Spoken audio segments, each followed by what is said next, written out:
I never imagined I'd be at the center of an HOA horror story until it happened to me. It was a quiet Tuesday afternoon, and I was working from home when I heard a strange sound coming from my driveway. I glanced out my home office window and froze. A tow truck was idling outside my house, and a woman in oversized designer sunglasses and platinum blonde hair was pointing directly at my car, my perfectly legal, well-kept sedan, parked in my own driveway. "That thing doesn't belong here," she snapped at the driver, her voice carrying through the cracked window. "It's bringing down property values. The HOA has authorized immediate removal." I dropped my laptop, dashed outside in my sweatpants and t-shirt, and shouted, "What do you think you're doing?" But it was too late. The tow truck had already hooked my car, the front wheels rising off the ground. That woman? Karen Westfield, our HOA vice president. She clutched her clipboard like a badge of honor. "Perhaps next time you'll consider how your vehicle choices affect our neighborhood aesthetic," she said smugly. Her smirk didn't last. Minutes later, police sirens pierced the suburban calm. Karen's confident demeanor wavered. That moment was just the beginning of her unraveling. My name is Jordan Chen. I moved into Oakwood Estates 6 months ago, a neat cookie-cutter suburban development with manicured lawns and look-alike 2-story homes. I'm a software developer, practical with money, and I drive a reliable 10-year-old Honda. It's clean, paid off, and always parked in my own driveway. Apparently, that didn't fit Karen's image of our community. About a week before the tow, I found a note on my windshield. "Vehicle appears to be in disrepair. Please address immediately to avoid violation notice." There was nothing wrong with my car. No rust, no damage, just not flashy. The HOA handbook said nothing about banning older vehicles. 3 days later, another note.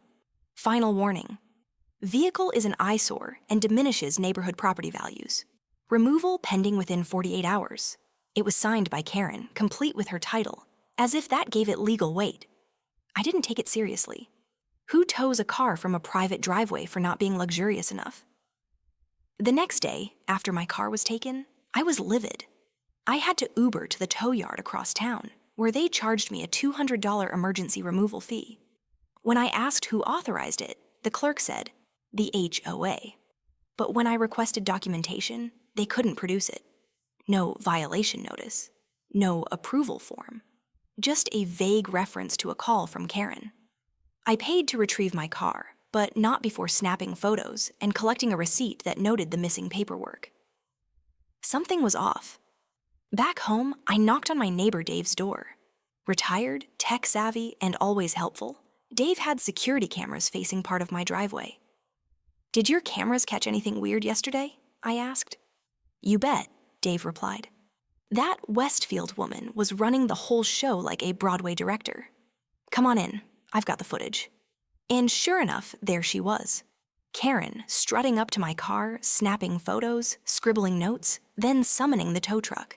She even showed the driver her clipboard, pretending it was official HOA documentation. "This is illegal," I muttered. Dave nodded grimly. "She's pulled stuff like this before, just never this bold. Most people give in. It's easier than fighting the HOA." But I wasn't most people. Armed with the footage, I dug back into the HOA bylaws. Sure enough, vehicle removals require 3 formal violation notices and a board vote. I had neither. The next evening at the monthly HOA meeting, I arrived early. When they opened the floor for resident concerns, I stood. 2 days ago, my vehicle was towed from my private driveway without proper authorization, I began. Karen straightened up, ready to pounce. "If you're referring to the removal of that eyesore of a car," she sneered, "it was a standard HOA enforcement for clear violations of aesthetic standards." "Actually," I said, plugging in my laptop, "I have evidence to the contrary." I played Dave's security footage on the projector. The room went dead silent as everyone watched Karen trespassing, misrepresenting HOA authority, and directing the tow without board approval. When the video ended, I cited Bylaw 12.4. No vehicle can be removed without 3 documented violations and a board vote. The other board members looked shocked. The HOA president, a retired judge named Mr. Harrison, turned to Karen. Is this true? Did you act without approval? Karen flushed but stayed defiant. I was protecting our property values. That car looked like it belonged in a junkyard. I expedited the process. That's not your call, Mr. Harrison said. And our bylaws make no mention of vehicle luxury or age. Other residents began speaking up. Stories of Karen's intimidation over bird feeders, children's bikes, even a wrongly colored basketball hoop. The room turned against her. When I announced I'd filed a police report and would be pursuing restitution, gasps echoed through the room. Karen lost it. This is outrageous, she shouted. I've spent years maintaining this community's standards. I am the reason Oakwood looks the way it does. Mr. Harrison slammed his gavel. You've exposed us to serious legal risk, Karen. We're calling an emergency executive session immediately. 2 days later, police showed up at Karen's home. She was charged with illegal towing, trespassing, and false representation. The neighborhood group chat lit up with photos of her being led to a squad car, still insisting she was just doing her job. Turns out this wasn't her first abuse of power. The DA came down hard. 6 months probation, a $1,000 fine, and restitution to 4 homeowners, myself included.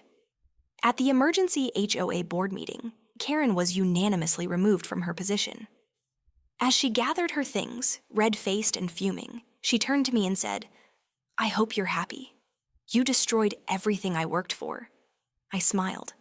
No, Karen. You did that the moment you decided the rules didn't apply to you. And the best part?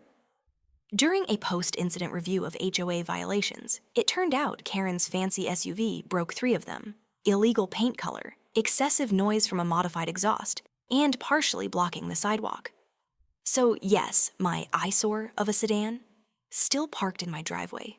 Proudly. Sometimes karma really does drive a Honda.